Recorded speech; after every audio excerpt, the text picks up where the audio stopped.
Hello everyone, I hope you are feeling very good, and in case you are not, maybe the video can help you. So in my last video I spoke about how we fall on a spectrum when it comes to mental health. It is on a scale of 1 to 10, 1 being the least, 10 being the highest. We might be lying somewhere in between or at the extremes. So what is it that we can do to keep ourselves at our best capacity, to feel at our optimum level, that is at level 10? What can we do? So I'm going to share with you 5 tips that works for me. So we all go through ups and downs, and it is our responsibility to really get ourselves back to that best self.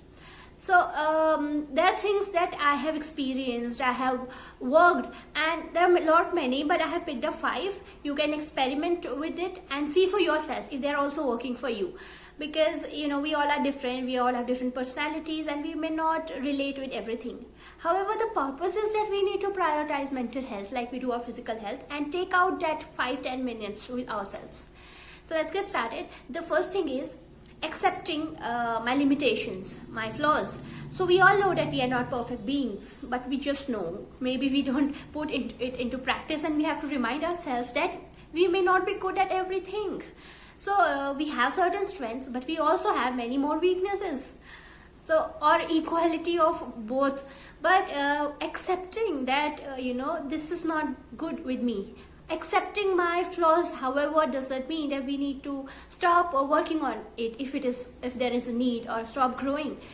Accepting who you are simply means that you're comfortable with who you are. You no more compare yourself with anybody else, or there is nothing that is bothering you. You don't feel bothered by it or tortured by it.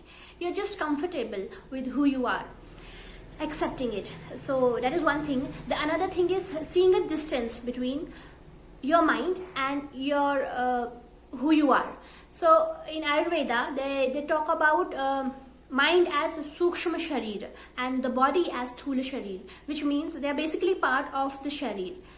So now the thing is that when it comes to body, it is a materialistic thing, material, and physical body, and we can see it. When it comes to mind, we can't really see it, and there comes a confusion that we get entangled with what we are thinking. We think that what we think is who I am. So it's actually what my thoughts are, and like the body is doing its functions, the heart is pumping, and the mind is just thinking, and it can think anything, the content that it is getting from your environment. So whatever you're feeding, it will think that way. So just seeing a distance between your thoughts, they're just going on, and you're just observing them. I have spoken about it in details in my last video, so you can also click on the I button or in the link in the description to have a better idea about it. So keeping that distance, really doesn't make us bothered by our thoughts a lot.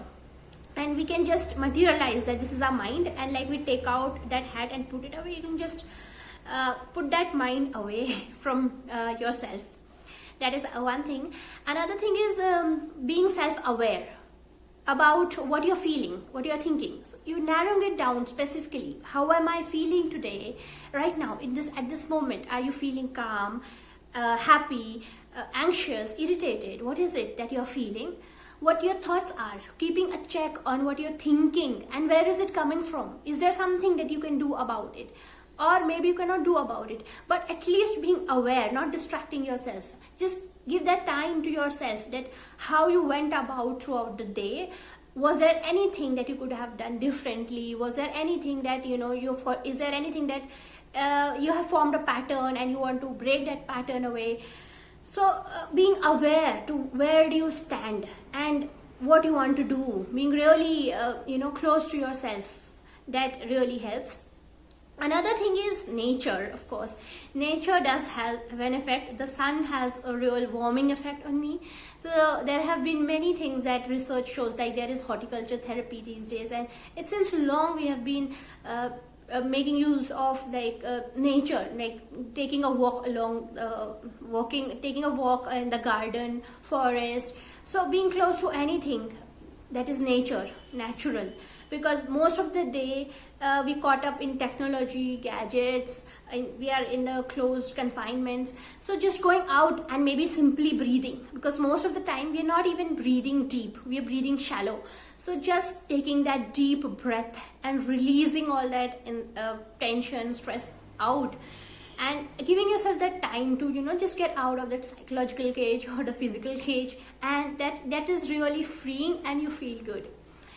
Last thing is doing what you love, and if you don't know what you love, then loving what you do, or maybe taking out time to do what you love.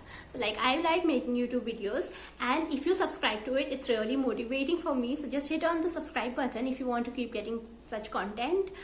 But yes, even if I do it because it's really helps me feel good. So doing anything that you like throughout the day.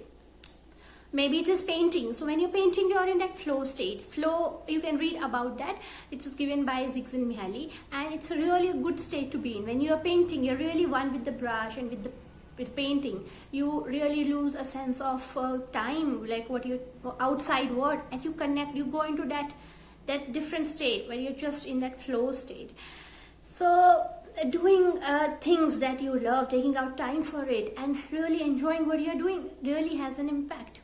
So hope these things helps. Otherwise, there are innumerable things that can work for you. You can find out, and also if there are certain things that have worked for you, you can comment on that.